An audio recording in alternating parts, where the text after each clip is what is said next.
voilà, nous sommes de retour après ce micro-trottoir. Impossible de démarrer cette émission, effectivement, donc d'attaquer ce sujet sans vous définir clairement ce que c'est que l'hydrocéphalie. C'est en effet l'excès de liquide céphalo-rachidien au milieu de la boîte crânienne. Le liquide céphalo-rachidien, c'est le liquide qui permet d'hydrater le cerveau. En conséquence, on observe un grossissement de la tête de l'enfant. Les causes sont diverses. Parmi elles, la malformation cérébrale, les défauts de circulation du liquide céphalo-rachidien et puis des maladies infectieuses. Mais, bonne nouvelle, il peut être très tôt décelé grâce à l'échographie.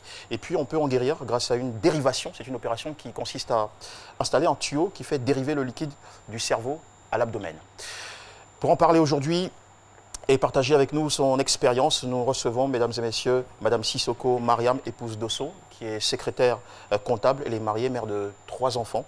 Et c'est en 1992 qu'elle obtient son premier fils, donc son aîné, qui aujourd'hui souffre de l'hydrocéphalie.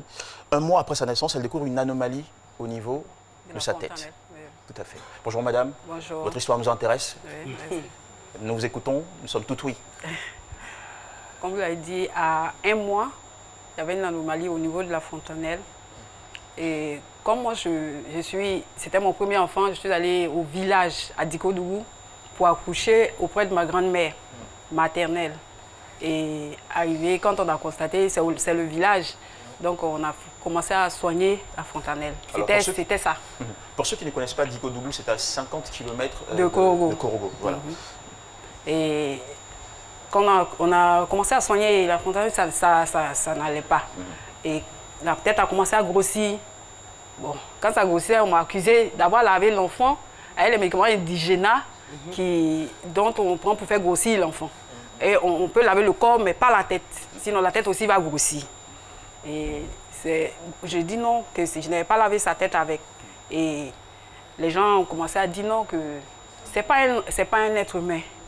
Que c'est un enfant génie, il fallait le faire partir. Un enfant, voilà. C'était un enfant serpent qu'il fallait le faire partir. Oui, il fallait le faire partir. Et qui vous suggérait ça? Bon, dans le village, ça se disait. On disait ça à ma grand-mère, qu'il fallait le faire partir. Bon, ma grand-mère, comme elle a tout fait, elle a essayé, elle a tout fait, tous les médicaments qui pouvaient être faits, elle a fait. Donc elle m'a dit, ah, cet enfant-là, c'est pas un enfant, c'est pas un être humain, c'est un enfant génie, bon, il faut qu'on le fasse partir. Et j'imagine que vous étiez choqué à l'époque d'entendre des choses pareilles on est jeunes, 9 mois, un enfant. On est jeunes, le premier enfant, et puis on te dit ça, tu sais plus. Bon, c'est eux qui ont fait beaucoup d'enfants. Je me dis que elles savent de quoi elles parlent. Voilà. Donc, mais j'ai contacté son père qui était à Abidjan. Je lui ai dit, ah bon, l'enfant, on a dit que c'était pas un enfant, c'était pas un homme, que c'était un enfant génie. Il m'a dit, oui, non, lui, il ne veut pas d'être humain, il veut un génie.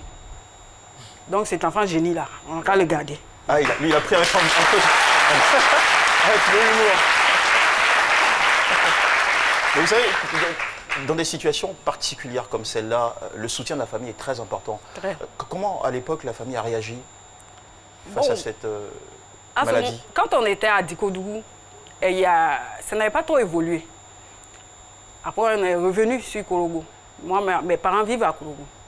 On est venu là, au fur et à mesure, ça prenait de l'ampleur. Vous voyez, bon, quand c'est comme ça, personne ne veut prendre l'enfant. Personne. Même au sein de la famille? Oui, même au sein de la famille. J'ai quitté ma grand-mère maternelle au village, je suis venue, c'est ma grand-mère paternelle qui était à Korogo, qui s'occupait de lui, et ma petite soeur qui me suit directement, Kadi, et puis celle qui suit Kadi. C'est les 2 là, les 3 là, disons, qui... C'était une grande cour, c'est une grande cour, nous sommes nombreuses, mais il y avait plein de filles. Mais personne ne voulait, parce que déjà dans la tête, c'est pas un être humain. C'est un enfant génie, donc c'est des filles. Ah, je vais prendre ça, mon enfant, à la longue va devenir... Il a fallu mes propres sœurs, jusqu'à la longue, lui-même là, il était plus proche de ma petite sœur qui me suivait que moi. Parce qu'elle était, en tout cas, au four au moulin pour lui. C'était difficile. Tu sors, tu es obligé de couvrir sa tête, tu peux pas, il y en a... Quand tu vas à la PMI, aujourd'hui, tu trouves une dame, quand elle s'en va, elle dit à l'autre, mais je suis venue à la PMI, je viens un enfant aussi, tu vois sa tête. Donc, cette dame aussi vient. C'est pas pour peser l'enfant, hein, c'est pour venir voir ton enfant. Donc, au fur et à mesure, à cause de moi, au moins, on venait avec les enfants pour peser. Parce qu'on restait là. Ouais. Dit comme ça fait sourire, mais vous souffriez vraiment Oui, bien, de tout ce regard de la société. On ne pesait pas les enfants et puis bon, arrête. Oui. Arrête de pleurer, tu m'emmènes là. Oh, ça va aller, je vous en prie. Tu vois, on vient, on regarde, c'est ton enfant, on vient voir. Nous comprenons vos larmes, madame. Nous comprenons vos larmes. Nous comprenons vos larmes. Et surtout, ce que nous saluons, c'est votre courage. Parce que vous n'avez pas gardé cette histoire pour vous-même. Vous avez pensé aux autres. Vous avez un cœur généreux. Oui, parce que... Venir partager votre histoire pour éclairer d'autres personnes, d'autres familles confrontées à cette situation difficile. Oui, parce que l'enfant lui-même, lui, quand il a grandi, il est adulte maintenant, il a commencé à contacter des mamans à l'hôpital. Et il y a eu plusieurs cas dont les papas même abandonnent. Et les enfants aussi, les parents aussi font partie, les enfants, entre guillemets. On fait partie, les enfants, c'est ce qu'ils ont dit. Mais faire partir, c'est-à-dire supprimer la vie de on ces enfants. supprime la vie de l'enfant. On n'y croit plus. On n'y croit plus. Maintenant, et puis c'est un monstre que tu as amené. Avec des têtes comme ça, est-ce que... Ça, c'est l'idée. C'est l'idée de ceux qui ne connaissent pas la maladie. Voilà, c'est l'idée de ceux qui ne connaissent pas. Voilà.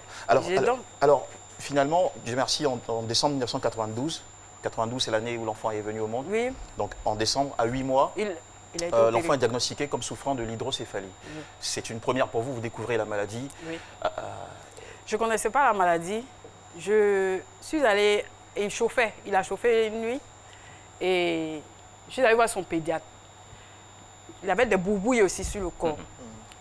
Je rentre chez le pédiatre, il me prescrit, comme d'habitude, la sironivaquine, les Félagan pour le corps. Je sors de là, je rentre dans le bureau du dermatologue pour les boubouilles. Et le dermatologue qui dépose son stylo, il me regarde. Vous l'avez opéré? Je dis, opéré? Il dit oui. Il dit, ah, mais comme les boutons, ça a commencé avant-hier. Moi, je ne sais pas comment on opère les boutons. Il me dit, mais madame, vous venez d'où? Je ne parle pas des boutons. Sa tête. Il dit, quoi? On opère de la tête. À 8 mois? Il dit oui. Non, mais je pense que c'est ça qui vous a choqué. Le ventre même, là, c'est un problème. Après, il faut raison de la tête. Donc, moi, je ne sais même plus si je devais lui laisser son enfant, et mon enfant, et puis fuir. Ou bien si je devais... Je comprenais, il était malade. Vous étiez bouleversé par... Voilà. Il m'a calmé, il a fait appeler le pédiatre par son infirmier qui est venu. Ils ont parlé dans leur jargon. Et puis, c'est là maintenant, le pédiatre va me donner un bulletin pour venir à Abidjan. Alors, donc, un mois après, vous faites... L'enfant a subi sa première opération. Et on aura d'autres, hein, parce qu'en 2006, à l'âge de 14 ans, il subit 2 opérations le même mois. Le même mois, oui. Et en 2017, à l'âge de 25 ans, sa 4e opération. Ouais. Comment vous avez vécu toutes ces chirurgies? C'est stressant, mais... Ou ces interventions? C'est stressant, mais nous, le point, c'est que nous, on ne désespérait pas. Hein. On croyait. Nous, là, on se disait... Moi, je suis une mère. Quand la mère, pour nous, là-bas, difficile. Tu pleures.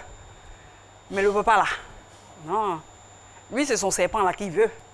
Donc, il est là, dans sa tête.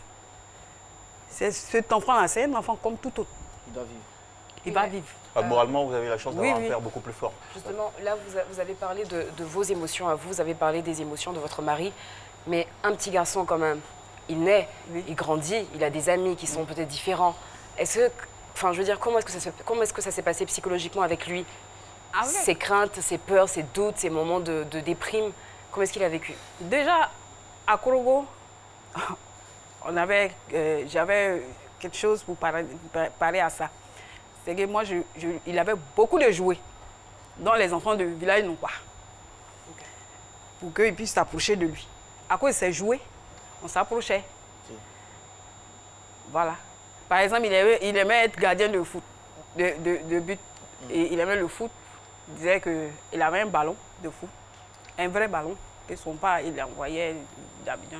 Donc, les enfants de la cour, eux, ils n'avaient pas de ballon, n'avaient pas ce temps-là. On a beaucoup. Qui va payer ça? Donc, pour jouer avec lui, bon, s'approchaient, ils sont obligés de s'approcher. C'est lui qui avait les jouets. Mais à aucun moment, il vous a raconté peut-être ses frustrations à maman? Non, mais moi-même, je voyais ça. Mais c'est à l'école primaire, il avait plus de problèmes. Sinon, quand il ne parlait pas à l'école, et quand on était encore en famille à Korogo, et c'était ça, quoi. Il fallait avoir beaucoup de jouets pour que les enfants s'approchent de lui. Il n'est jamais rentré de l'école en pleurant ou en racontant une scène où un de ses camarades... Au fait, il a été adulte vite. D'accord. Il est très fort. Est-ce que l'hydrocéphalie a eu des incidences sur son quotidien, sur ses capacités à apprendre parce qu'il est allé... Non. Il devrait être... Non. L'hydrocéphalie... Bon, les médecins nous avaient dit qu'il ne pouvait pas faire de fournir d'efforts. Sportif. Oui, il ne pouvait pas fournir tout ce qui était... Mais son père, il dit, il va fournir. Pourquoi pas? Si les autres le font, pourquoi plus il ne va pas faire? Il lui a demandé, qu'est-ce que tu veux faire? Il dit, je vais faire le karaté. Et voilà. Il allait dans un dojo. Il allait faire le karaté. Il faisait tout ce qu'il voulait. Hein. Il avait une vie Nous, normale. on ne l'a pas pris comme un handicapé. Il faisait tout ce qu'il voulait. Il avait une vie normale. Sa croissance, son développement s'est passé correctement. Tout correctement, bien. Vous n'avez rien remarqué de bizarre? Non. Il pouvait être, bon, tout ce qu'il pouvait faire. Il pouvait tomber malade. Il était souvent malade. Mais ça, c'était dû à sa tête là. Mais il est malade. C'était quoi les symptômes que vous observiez lorsque l'enfant... D'abord, les symptômes, c'est la douleur de tête. Il avait très mal à la tête. Quand il a mal, parce que déjà quand la fontaine est fermée, ça ne grossit plus. Mais la douleur est atroce. C'est atroce. Je me rappelle, quand il a fait son opération, quand il avait 14 ans, parce qu'il a grandi, lui il grandit, oui, il grandit tellement vite que sa valve là se coupe. Ah, c'est ça. Voilà, donc il faut l'opérer. Il a grandi et puis il avait tellement mal, il voulait mourir. Donc, qu'est-ce que je faisais? Les produits qui pouvaient l'empoisonner là, je mettais en haut, je cachais. Quand il s'arrête au balcon, je suis là pour ne pas qu'il saute. Il a mal, il ne dort pas, il se fait ça. On est obligé de l'envoyer voir le médecin qui va nous faire un scanner. Et puis après le scanner, on l'opère. Mais dans des moments comme ça, l'enfant a besoin d'entendre des paroles encourageantes, stimulantes. Qu'est-ce qu'en tant que mère, vous arrivez à lui dire pour lui donner encore le courage de se maintenir à flot, c'est notre de s'accrocher à la vie? Le comportement qu'on avait vis-à-vis de lui. Comme je l'ai dit, on ne le considérait pas comme un enfant handicapé. Non. Tu veux faire l'athlétisme, tu vas faire l'athlétisme. Tu veux faire la boxe, tu vas faire la boxe. Donc on ne dit pas non, les médecins ont dit si, les médecins ont dit ça. Non, non, non. Non, on ne lui disait pas ça. Son père, là, il lui dit, toi, là, tu es comme les autres enfants. Donc tu fais une bêtise, je te chicote. Il n'y a pas de chose. Tu fais une bêtise, il fait une bêtise, je te chicote. Quoi le problème? En tout cas, donc on n'a pas besoin, c'est le comportement même. Nous-mêmes, notre comportement à la maison, on lui a montré qu'il n'était pas handicapé. Mais la mère, ça, comme une maman, c'est une maman. C'est que si tu prends une grossesse, tu vas vérifier. Si... Parce qu'après ça, vous avez eu 2 autres maternités. Oui, j'ai eu 2 autres maternités. J'imagine que vous avez beaucoup stressé. Ah, stressé même. Mon gynécologue... C'était quoi vos peurs? Il ne faut pas que je fasse encore un autre enfant hydrocéphalé. C'est de l'argent. Ça coûte cher, très cher. Non seulement l'argent, mais aussi le courage. Hein. Le courage. Et puis, qu'est-ce pour que ça va réussir? Le temps. Tout ça là. Les hydrocéphalés coûtent excessivement cher. Je peux comprendre des parents qui ne montent pas, qui n'envoient pas leurs enfants à l'hôpital. Déjà, même, il y en a même qui ne peuvent pas payer la valve. Ce n'est pas l'opération. Madame Sissoko Mariam, nous apprécions vraiment votre courage d'être venue jusqu'à nous et surtout l'exemplarité de cette famille qui n'a à aucun moment désespéré, a continué de soutenir son enfant malade jusqu'à ce jour. Nous allons échanger avec lui dans un petit moment, juste après ces quelques minutes commerciales sur RTI1. Revenez juste derrière, on vous attend. À tout de suite.